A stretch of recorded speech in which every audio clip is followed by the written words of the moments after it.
On the biggest stage in the world, FanDuel is changing the game because sometimes your player gets subbed off and your bet goes with them. Not anymore. With FanDuel Super Sub, if your player's subbed out, your bet stays in. That's right. If your player leaves the match, your bet continues on with the substitute. So you're still in it until the final whistle. Visit FanDuel.com. Get started now. Let there be goals this summer on FanDuel. 21 plus select states for Kansas in affiliation with Kansas Star Casino. 18 plus DCKYWY. Gambling problem? Call 1-800-GAMBLER. 1-800-MY-RESET. 888-789-7777. Visit ccpg.org/chat. Connecticut. Visit mdgamblinghelp.org. Maryland. Visit gamblinghelplinema.org. Call 800-327-5050. Massachusetts. Call 877-8-HOPE-NY. Text HOPE-NY in New York. Call 877-770-7867. Louisiana. Visit FanDuel.com. Get started now. Let there be goals this summer on FanDuel. What did you steal? Secrets. Disclosure Day is Steven Spielberg's best film in 20 years. Are they people? No. Are they human? Oh my God. Spielberg does this better than anybody in history. I can see them. They're coming. Disclosure Day. Rated PG-13. Some material may be inappropriate for children under 13. In theaters Friday. Get tickets now. He's at war with woke. Joe Concha Thinks liberals are a joke. Joe Concha. This is the Joe Concha Show, weekday edition, sponsored by the Tunnel to Towers Foundation. Here's Joe Concha. And welcome everybody on this Wednesday night. The week is going by super quick. That's how it works this time of year. And we have a final result. Actually, this is the least surprising thing ever. When you run unopposed in, say, the Maine Democrat primary race, yeah, you're probably going to win. And Janet Mills was the governor there, was a candidate there, and she decided to drop out about 2 months ago, well before early voting. So Graham Platner was basically like doing it like a Saddam Hussein, like he run out unopposed. And yet, still, Janet Mills, despite not being in this race, still got 20% of the vote. And some other, random candidates added up to another 8%. Overall, Graham Platner, despite basically being the only candidate in the race, only got 72% of the vote while running basically unopposed. So, whoops. The Mills number is particularly disturbing, I would think, for the Platner campaign, that she got 20% despite not being in the race. That's tough to do. Anyway, here is Mark Bendar. He is a very smart political analyst, and here he's saying that 72% of the vote sounds good on paper, but it ain't good when you ran against no one. Cut number 2, go. Graham Platner got 72% of the vote. He wasn't accepted outright, so 20% of the vote still went to Janet Mills. She wasn't even campaigning, so that's like a T-ball team giving up 20% of the game's runs to the tee. So we're going to have to see how many of these votes for Janet Mills, someone who is not even anywhere near visibility, were these protest votes? Are these same individual Maine Democrats going to come out in the general election? We're going to have to see. What we're seeing, too, across the nation is that House Democrats view what a liability that Graham Platner is on their ticket. So you see actually more visceral antagonism towards Graham Platner's candidacy from the House. And these are from safe House seats. And so...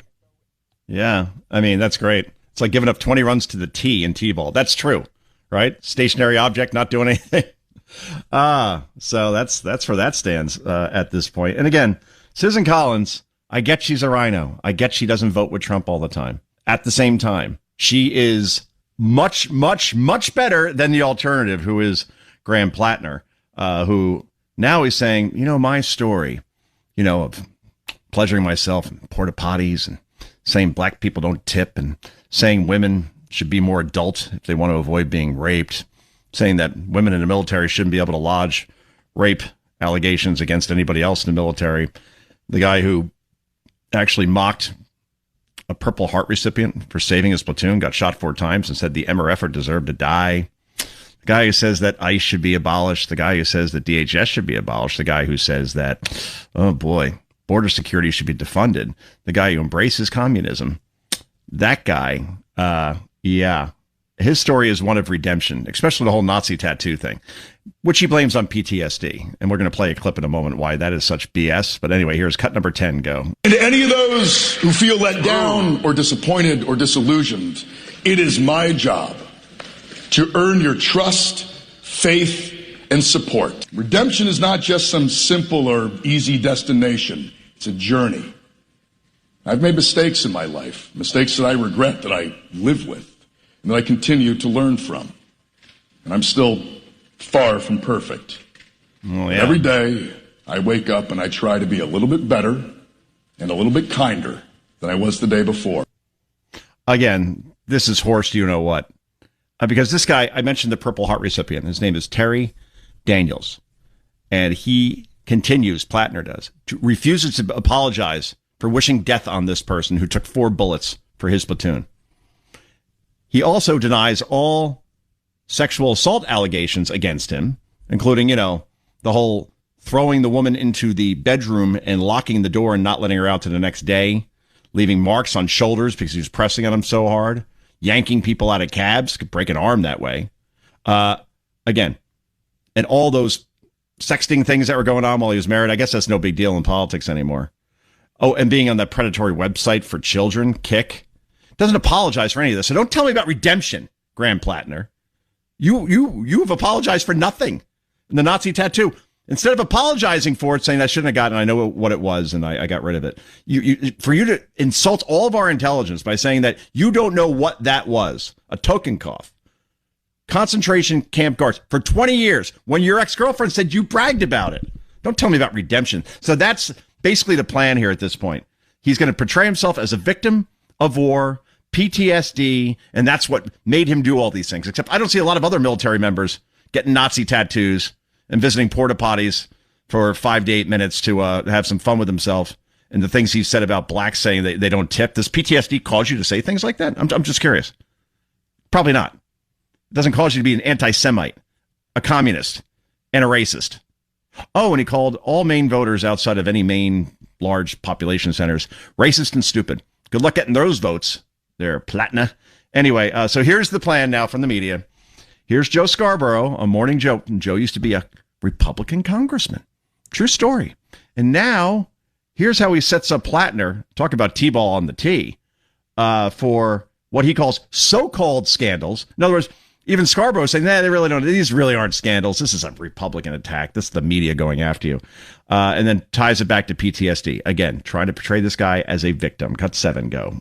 With all of the controversies, with the scandals, so-called scandals, it depends on a voter's point of view on whether the controversies are scandals. A lot of it, you have said, had to do with PTSD when you came back from service. And my God, I know families for generations have seen loved ones experience this, even when they didn't call it PTSD.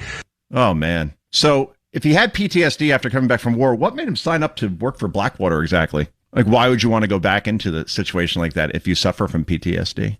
I don't know. Just asking questions here. And oh, by the way, when he was on these predatory sites and on making these Reddit posts and sending these texts to women that weren't his wife, that's 20 years after his deployment was done.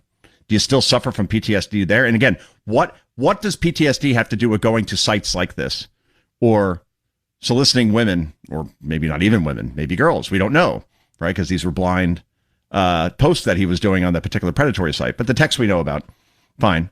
So 20 years later, PTSD makes you do those things? That's an interesting symptom of it, because I haven't really heard that before, because it's bull. I wish I could swear on this show, just once or twice. This particular word absolutely applies. Meanwhile, here we have, this is going to happen. AOC is asked about Graham Platner. Now, AOC screaming from the rooftops forever and ever about how we have to believe all women and how Donald Trump is this and that and all these things. The biggest phony out there, outside of Graham Platner and maybe Joe Scarborough, is AOC. Because listen to her, just, boy, she'll need a chiropractor after this answer. Cut number 12, go. When it comes to the substance of this reporting, obviously there's a lot in that behavior that's really challenging. It's hard to stomach, in some of it. But at the end of the day, I think that this is a choice. If the choice on the ballot is between that and a senator who's voted to take health care away from millions of Americans, that's the situation that we have to weigh. So, yeah, the whole Nazi thing and, women abuse thing and racist stuff, anti-Semitic stuff. Yeah, those are disturbing. They're very challenging. As AOC puts it. Oh, she's not good at this. But in the end, we have to vote for him because he could give us Medicare for all.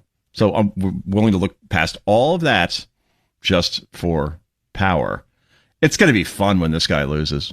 It really will. Susan Collins, again, 23-point victory, then 30-point victory, then 9-point victory. The 9-point victory, she was down like in every poll. All right. Never misses a vote. And President Trump noticed this. Now, obviously, Trump isn't probably Susan Collins' biggest fan because she votes against him sometimes. If somebody who comes from a purple state / leaning blue, I mean, AOC won it, so, how hard could that be? Here's Trump on Collins, and I think this is the right tone that he needs to give here in cut number 5. Go. Mr. President, you mentioned the Senate race in Maine. Are you all in supporting Susan Collins? Does she have your full support and endorsement in her Senate She does re-election? Because she's a sane woman. She's not my best friend at all. These guys are. I get along well, but I have some. But she's a sane person. And she's a person that never missed a vote in many years. I mean, she's had 10,000 votes. She had 10,000 votes. She never missed a vote.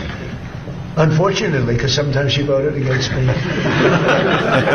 Look, she's a sane woman, and she's a respected person. Maybe a little different ideology than me, but this guy is a thug.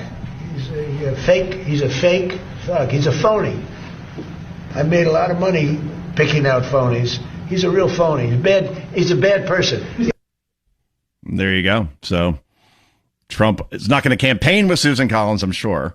But at the same time, he understands what the stakes are here. And while Susan Collins isn't exactly MAGA, we all know that, you put in somebody like a maniac like Platner when he starts trying to impeach Supreme Court justices. That's going to be a real problem. Before we go to break, of course, The View's been very confused on this because forever they've been talking about victims of the Epstein files, and we have to really think of them and the horrible things they've gone through. And I agree with them on that. Absolutely. I mean, what Epstein did with these young girls is absolutely monstrous. It is despicable. So after they've talked about that and talked about how horrible Brett Kavanaugh was when he was nominated to the Supreme Court, and somebody from high school like 40 years ago says, oh, he, acted inappropriately and sexually assaulted me at a party sophomore year, and no one could corroborate it, yet that nearly derailed that entire process. And I guess after E. Jean Carroll can accuse Trump of sexually assaulting her in a dressing room 35 years ago when she can't even remember the year it happened or what she was wearing, or has zero witnesses, no videos, nothing. And she won that civil case. I guess the Kavanaugh thing wasn't all that surprising, considering that almost derailed him. By the way, who saved Brett Kavanaugh? Susan Collins. Just putting that out there. So Sunny Hostin and The View, ladies, they're really confused on what to do here because they've said all these things and they support all women and it's a very feminist show. So obviously all the things that Graham Platner's done, that should be disqualifying to The View, right? Particularly to Sunny Hostin. Oh, no.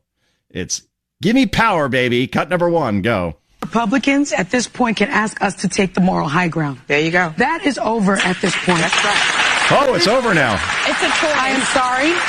Democrats have always fallen in love and Republicans have always fallen in line. It's time for Democrats to stop that nonsense, put emotions on the side. They can never, ever lecture us again with a straight face on anything in terms of taking a moral high ground. That's what Democrats are going up at this point. All for this maniac in Maine who will lose. Who will lose. In fact, I don't think it'll even be relatively close. 4, 5, 6 points, probably. Yeah, that sounds about right. And Sunny Hostin, congratulations. Any integrity you thought you had, and you didn't have any, but let's say you thought you had it, gone. When this guy loses and you could say, you know what? I supported a Nazi, a person who abuses women, both mentally and physically. And, oh yeah, you're black, right, Sonny? Yeah, says you guys don't tip. All right, you threw all that aside. So you could have power in the Senate. Congratulations. But he's going to lose anyway. This is Joe Concha. This is the Joe Concha Show. We're back with so much more in just a moment. This is the Joe Concha Show, weekday edition. Joe Concha. Sponsored by the Tunnel to Towers Foundation.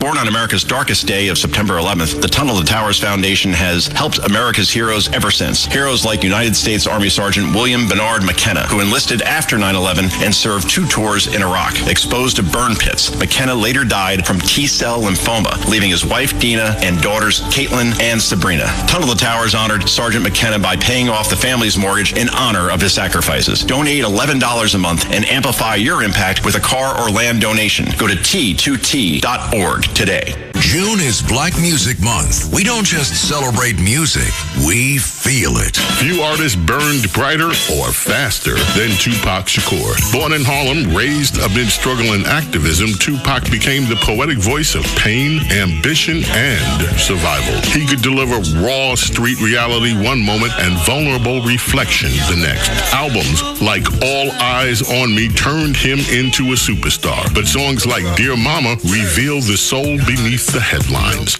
Actor, poet, revolutionary spirit, Tupac carried contradictions that made him unforgettable. His life ended violently in Las Vegas at just 25 years old. Yet decades later, his influence still echoes through music, culture, and politics. Tupac wasn't just a rapper. He became a symbol. And if we go, we'll have a race of babies that will hate the ladies that make the babies. Fed up, ladies. Celebrating Black Music Month. Listen to this podcast now on the Red Apple Podcast Network. Cop Talk, hosted by Kevin Schroeder. Richie Sharp, Jonathan Diller was killed in the line of duty. Blood. Disgusting. And he got off on the top charge, this murderer. He got off, you got to be kidding me. Meanwhile, you're trying to get this perpetrator in handcuffs. You shouldn't have to worry about anything. The public, instead of standing there, taking a video, should be maybe helping the police officer. Download all of Red Apple Media's podcasts right now through your favorite podcast platform. Patty cake, baker's man.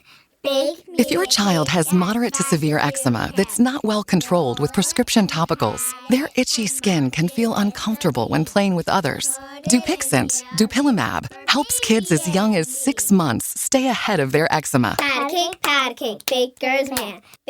So they can have clearer skin and noticeably less itch. Dupixent helps them heal their skin from within, and it's not a cream, steroid, or immunosuppressant.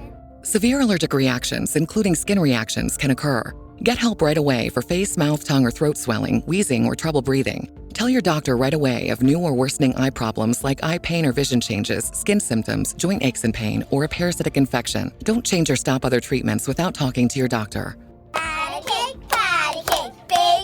Dupixent helps your child feel the heal. Ask your child's eczema specialist. Visit Dupixent.com or call 1-844-DUPIXENT. Your team just added its 67th AI tool and also your 67th security blind spot. The good news? The Vanta agent works like a GRC engineer in the background, finding every app your team uses, scoring the risk, and drafting fixes for you. Vanta is the platform used by over 16,000 fast-moving companies like Ramp, Cursor, and Harvey, who are shaping the future with AI and staying ahead of AI risk. Get started at Vanta.com.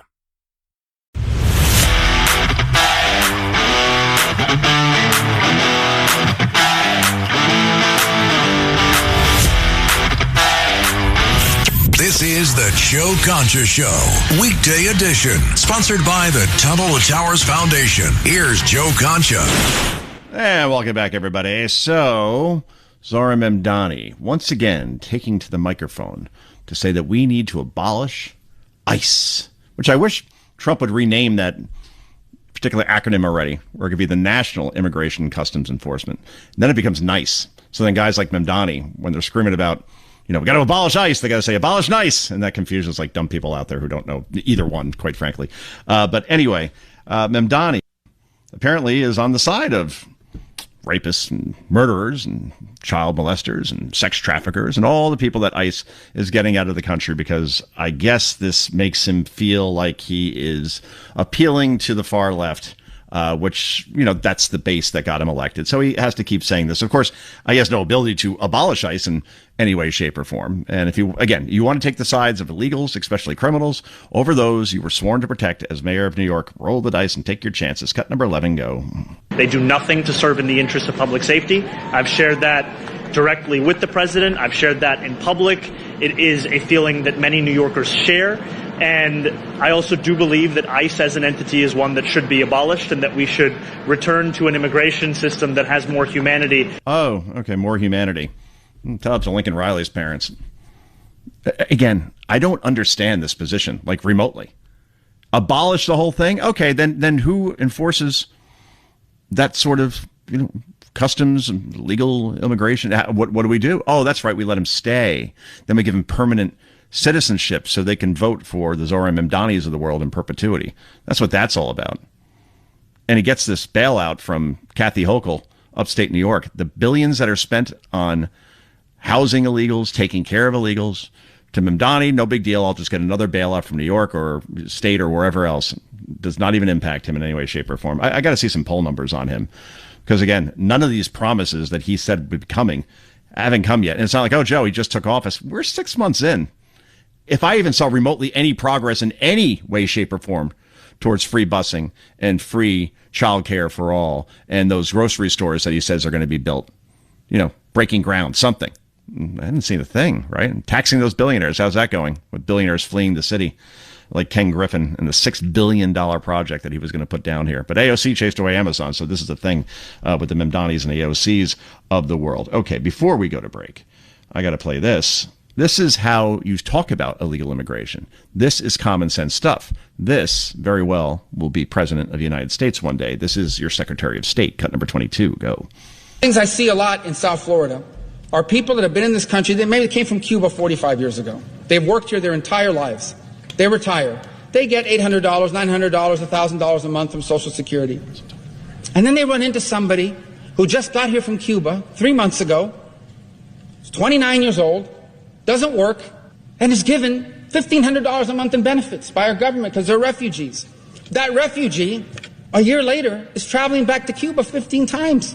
So you're a refugee fleeing oppression from a place that you now go back and visit 15 times the following year. And in the meantime, we're giving you Medicaid, food stamps, health care for your children, cash payments from the refugee fund. So imagine if you've been working here for 40 years and your Social Security check is smaller than the benefits going to a 28-year-old able-bodied person who just got here.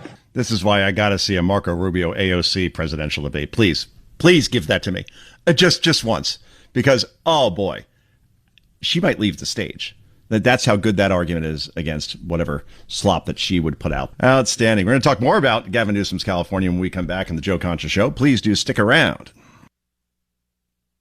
One summer moment can change a child's life. Through Toys for Tots Give and Go initiative, your support provides books, games, toys, and outdoor adventures that spark curiosity, creativity, and a love of nature. Whether it's fishing, learning a new sport, reading under a tree, or playing with friends, these moments build confidence and lifelong memories. For too many children, those moments never come. You can help change that this summer. Visit toysfortots.org. Toys for Tots, delivering hope beyond the holidays. This is the Worldwide News Network. Extra. In Garden Grove, California, leaders have met to discuss accountability following the recent chemical leak crisis. It forced more than 50,000 residents out of their homes for several days. GKN Aerospace is now pledging millions of dollars to that community, but residents are calling for added protections to ensure nothing like this happens again. I'm James Flippin, and this is the Worldwide News Network. Ryan Reynolds here from Mint Mobile with a message for everyone paying big wireless way too much. Please, for the love of everything good in this world, stop. With Mint, you can get premium wireless for just $15 a month. Of course, if you enjoy overpaying, no judgments, but that's weird. Okay, one judgment. Anyway, give it a try at mintmobile.com/switch.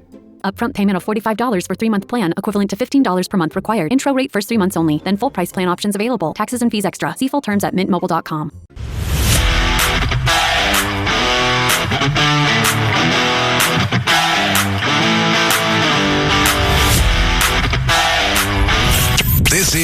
Joe Concha Show, weekday edition, sponsored by the Tunnel to Towers Foundation. Here's Joe Concha. All right, folks. So even though I'm from Jersey, somehow I'm a Chicago Bears fan. Go figure. Went out to some games when I was younger.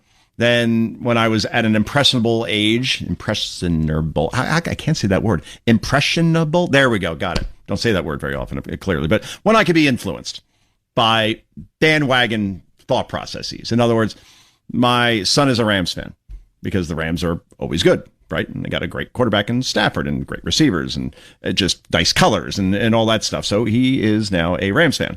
My daughter is a Bills fan because while they're not winning Super Bowls, Josh Allen always has them really, really close. And she's got a thing for Josh Allen because she's a sixth grade girl. And then there you go. So you jump on the bandwagon in certain cases. And that's why growing up here in the New York City area, I didn't know a lot of Giant or Jet fans. I don't remember a lot of jackets in, junior high or high school, or jerseys, sweatshirts, Giants, Jets, because they weren't very good until the Giants obviously won that Super Bowl 86, 87. But not very few people I remember being like huge Giant fans around me still. Most of my friends were either Cowboy fans, Steeler fans, or a little smidge of like Chargers and Dolphins, right? Fun teams, Marino, Fouts, so on. And obviously the Cowboys and the Steelers were in a bunch of Super Bowls, including against each other. So yeah, in the New York area, even though we have two New York sports teams, it really is a hodgepodge. And if you go to a Giant game against the Cowboys, it's half Dallas fans, or the Jets when they used to play the Dolphins. Well, they still play the Dolphins, but when they were even decent, plenty of Dolphin fans would make the trek up here, or they're just from this area. My point is that I'm a Bears fan, and I know that Soldier Field is one of the oldest stadiums in the league. It might even be the oldest now that I think about it. It's one of the smallest, certainly in terms of number of people you could put in there in terms of seating attendance. So the Bears want a new stadium, and they deserve one, right? It's been forever since they got a new one. I mean, look at Atlanta. I mean, they got a dome back in the 90s. Then that dome wasn't good enough, and they built another dome, right? Within like a 20-year stretch, okay? So, of course, J.B. Pritzker says we can't afford to pay for your dome, pay for your team. And I hate the dome thing, by the way. All right. I'm just going to go off on this little tangent for a moment.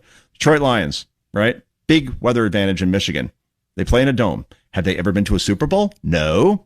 Minnesota Vikings went to 4 Super Bowls way back when they played outside at Municipal Stadium. Then they decided to build a dome, and they have yet to go back to a Super Bowl. Now, the Bears, been to a couple Super Bowls. Outdoor team, right? Chicago cold is the best kind of cold, and a great team like the Rams ends up coming to your place. I know they won there last year. Bears probably should have won that game, but you have a distinct advantage. Let's put it this way. If the Bears played LA, they probably would have got smoked. So at least the cold weather is an advantage you don't want to give up, and sure enough, now the Bears are going to build a dome. At least make it retractable, right? So if it's really horrible out, then you could close the thing. But if it's cold and it's open and a warm weather team is coming there, or a dome team, that gives you an advantage. I'm just saying. Anyway, I've gone completely off on this tangent because J.B. Pritzker, right, the governor of Illinois, has now decided to blame the Bears leaving for Indiana. That's where they're going. Now, Chicago's right near the Indiana border. This is not a big deal. This is the same thing as the Jets, or probably a better example, the Giants leaving Yankee Stadium, going to the Meadowlands, which is something like 10 miles away from Yankee Stadium, probably even not that much.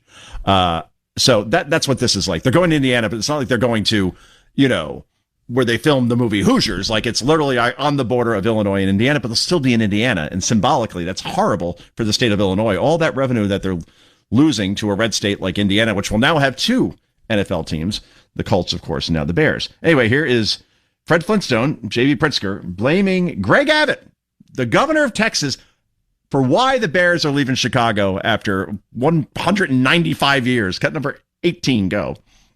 On the topic of funding for the Chicago Bears to stay in Chicago. Yeah. You said that you didn't want to spend any taxpayer dollars for the Bears to stay. No, I said I don't want to raise taxes to pay for it, that's for sure. But yet you've been more than happy and even proud to spend billions of taxpayer dollars on illegal aliens. No, that's not true. We all know that the Bears generate revenue. Can I call you William? Please. Okay. William, I think you know that. Oh, I'm sorry. I thought that was the question. We know that the Bears generate revenue. Yes. Aliens typically 100%. Typically are a drain on taxpayer dollars. Do you think that long term, especially when you're running for president of the United States, losing the Chicago Bears will be a bad decision? William, you've conflated a lot and mistakenly presented the history.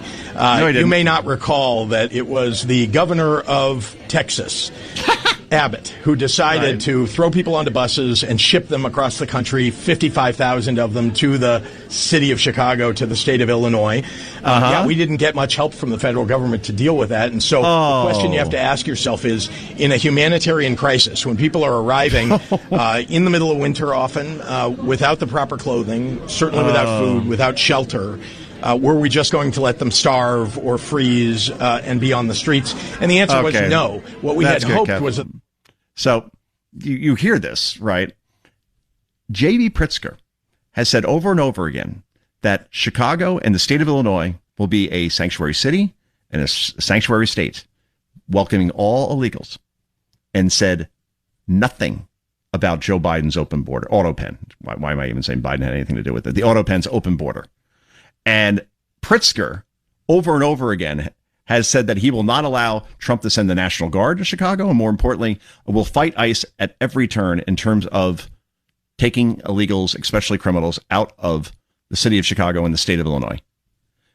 And instead has allocated billions of dollars to take care of these people. So if you think Greg Abbott and the buses that he sent of people to Chicago somehow bankrupted Chicago to the point, and Illinois for that matter, to the point of they can't afford to keep the Bears because of Greg Abbott, this is insulting. It really is. And now his chances of, he never was going to be president anyway. He's not getting the nomination. I'm sorry. He lose all the weight he wants. Just the look, the record, Illinois, the way that is run under this guy.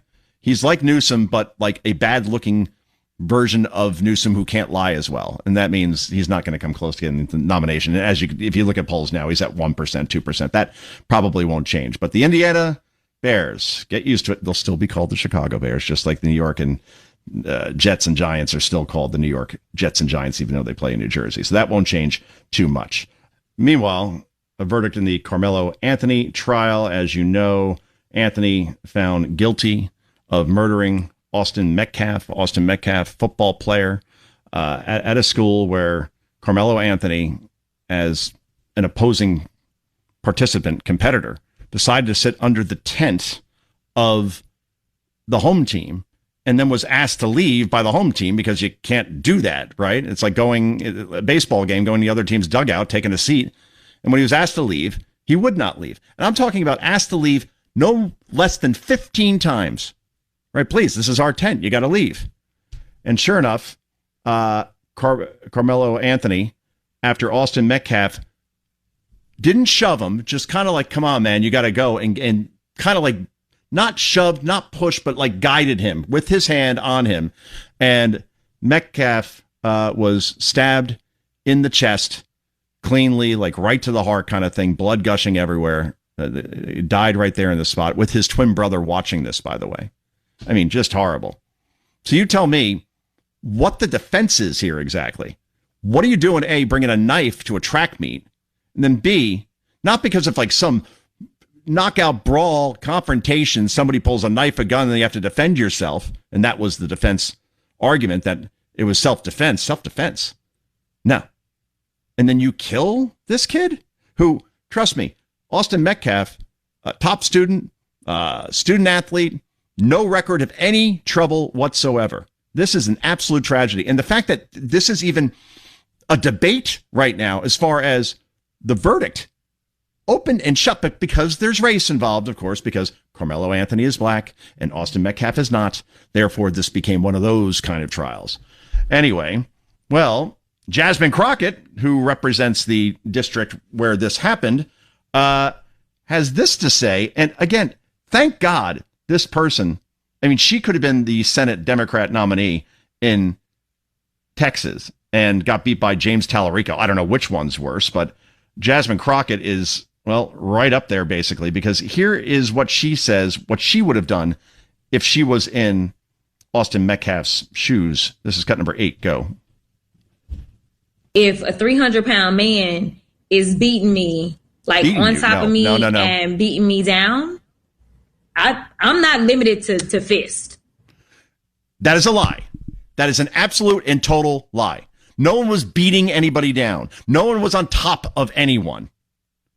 And again, this is a congresswoman saying this. Oh, yeah, if you're getting beaten. Yeah, if you're getting beaten and you're within an inch of your life and you have to defend yourself and you have to have a knife on you, okay, I could see the self-defense argument. That's not remotely what happened here. And she's saying it online anyway. Unbelievable. So Thelma Anderson, she's a prominent attorney in Dallas. Dallas is near Frisco, Texas. And here she says, I mean, this is some crazy stuff here. Karmelo Anthony was legally lynched by the justice system and by the Metcalf family. You know, the people who just lost their son to murder at a track meet. Cut 4, go. First and foremost, the one thing that I would ask for people to do at this moment is pray for the Anthony family because they have been legally lynched for the last year. And more so by this slaughterhouse of a courthouse as well as the family of the Metcalfs. You got to be kidding me with this. Oh, legally lynched. I am not a lawyer. I watched some LA Law back in the day. I've seen a few Good Men's about a million times.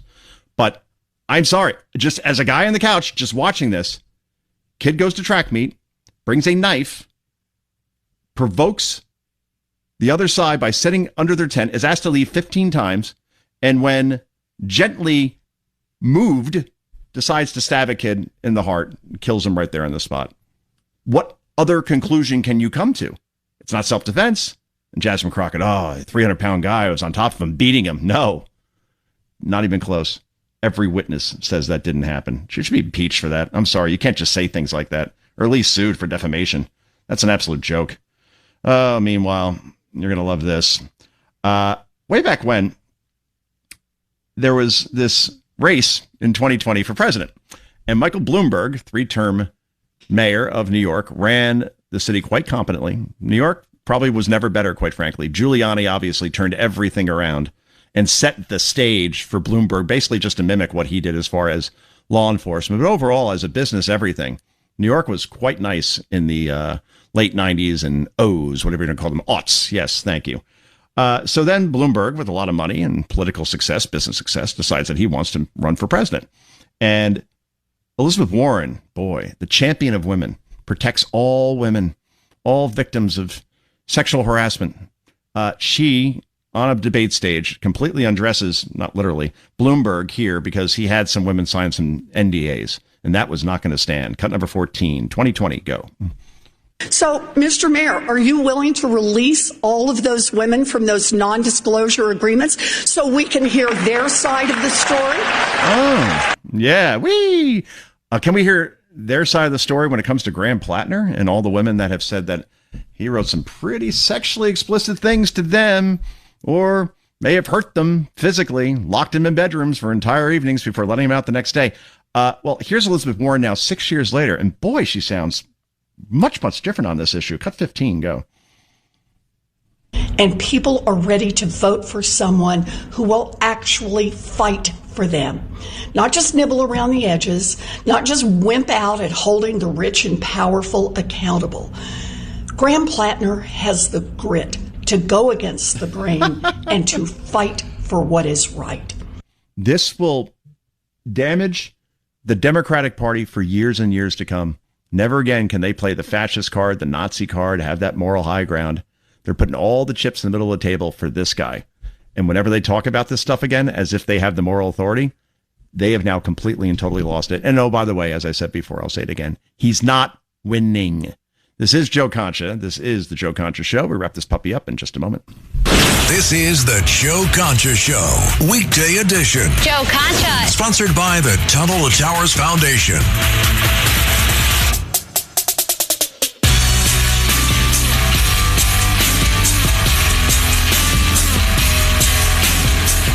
In this 25th anniversary year of September 11th, the Tunnel to Towers Foundation continues to honor America's heroes. Heroes like Fire Lieutenant Michael Wells, who was inspired by 9/11 to serve his community. After 14 dedicated years of service, he lost his battle with occupational cancer, leaving behind his wife, Katie, and their 3 children. Tunnel to Towers honored Lieutenant Wells by paying off the family's mortgage in recognition of his sacrifices. Donate $11 monthly and amplify your impact with a car or land donation. Go to T2T. redapple.org. June is Men's Health Month. Red Apple Audio Networks is proud to recognize Men's Health Month. A reminder that taking care of your health is one of the strongest things you can do. This is Roger Stone. Healthy eating doesn't have to be complicated. The foods you choose every day directly affect your energy level, your heart health, your weight, and your overall wellness. So start with simple changes.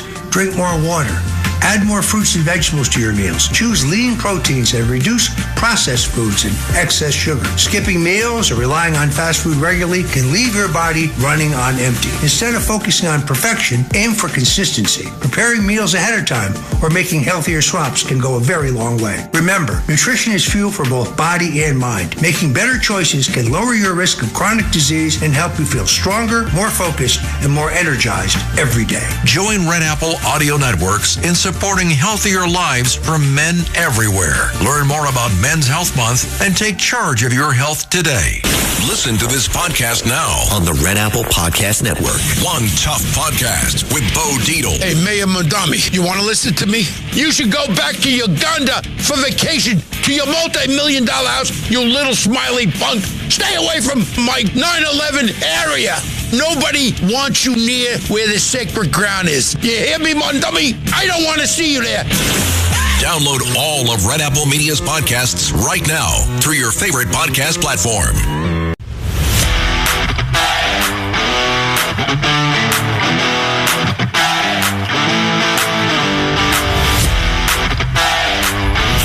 This is the Joe Concha Show, weekday edition, sponsored by the Tunnel to Towers Foundation. Here's Joe Concha.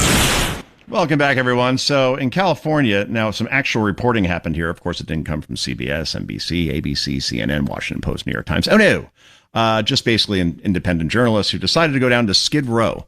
All right. Just the depths of all humanity. And I don't mean that in a bad way. These people need some serious help as far as drug addiction. You just see it, no teeth and just completely broken. Just a horrible thing to see. And that's happening in this country, and particularly in the second largest city in this country. Well, here is a woman on Skid Row sharing that she was paid $2 to vote for Karen Bass, and then shares it also that everybody else is getting the same sort of incentive, which is just A, cruel to these people, and B, obviously illegal and complete fraud. And I would hope that 60 Minutes, without Scott Pelley, who we're going to talk about in a second, goes down here and pays a visit to Skid Row and see how widespread this is. Because, again, I cannot get over the fact that the third place finisher in Nithya Raman suddenly is getting more mail-in votes than anybody in that mayor's race, including Karen Bass, the front runner, and obviously Spencer Pratt. The candidate that needed the most votes is now getting them. And maybe we're seeing why. Cut number 9, go. Did you vote? Yeah. Oh, you did for Karen Bass? Yeah. Karen Bassett. Right. That's her last name, Bassett? Karen Bass, yeah. Or Nithya Raman? Karen. Karen? They told you to vote for Karen? Yeah. They had to sign a little thing. And how much they pay you? It was like $2. $2? Oh, to sign off on a thing to vote for her? Yeah. And so they do this for everybody out here? Yeah, they come out here all the time. They come out here all the time. Who's they? Again, we need a federal investigation here. And you could say, oh, conspiracy theory. You don't trust elections. No, actually, I don't. Not at this point. And the others does Jillian Michaels, by the way, who's not a conservative in any way, shape, or form, California resident. Here she is talking about how she used to think that Trump was insane for saying that the 2020 election was rigged. But after what she's seeing in California, she's having a change of heart on this one. Cut number 6, go. It seems to me that he's the only one standing between us and the complete loss of free and fair elections. You know, I used to think that Trump was insane for suggesting that the 2020 election was stolen, and now I'm actually not so sure. I think a lot of people feel that way. All I know is that night in Atlanta, the water main breaks while they're counting votes and they have to stop and they come back, and then Biden suddenly has this surge. I mean, really, that alone, I never saw any video of a water main breaking or any water or anything like that. I don't know. That was so sketchy.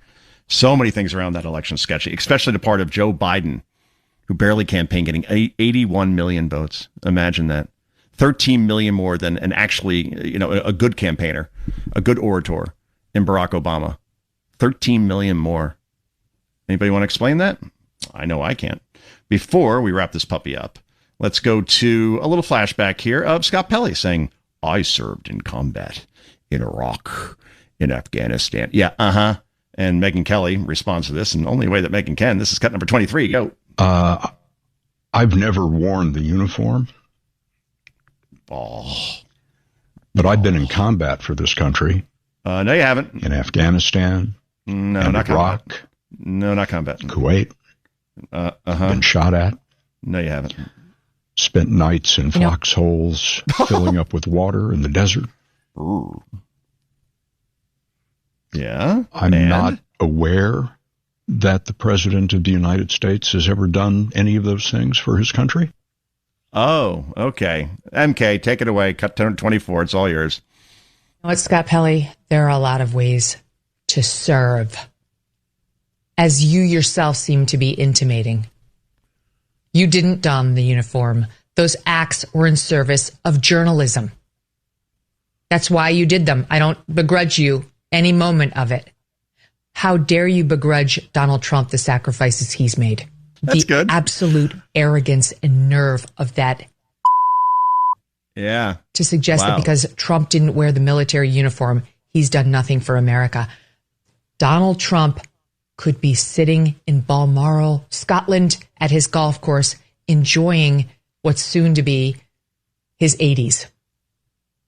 He decided to come back and run again after having been impeached twice, besmirched, called a Nazi at every turn, seen his sons become the most subpoenaed presidential children in U.S. history, and arguably the most subpoenaed civilians in America. He, at that point, he ran for re-election, and like in November of 2024, had been nearly assassinated twice, and had actually almost taken a bullet in the head. One did hit his head, his ear. That pretty much sums it up, Scott Pelley. Oh, he'll be forgotten in probably about... actually, he already is forgotten. I think that's probably the last time we'll play him on here, except when I imitate him, of course. I don't see bias at 60 Minutes or at CBS News. We're back tomorrow night, 9 p.m. Eastern Time, on stations around the country and around the world. Until then, I got 2 words for you. Bye-bye.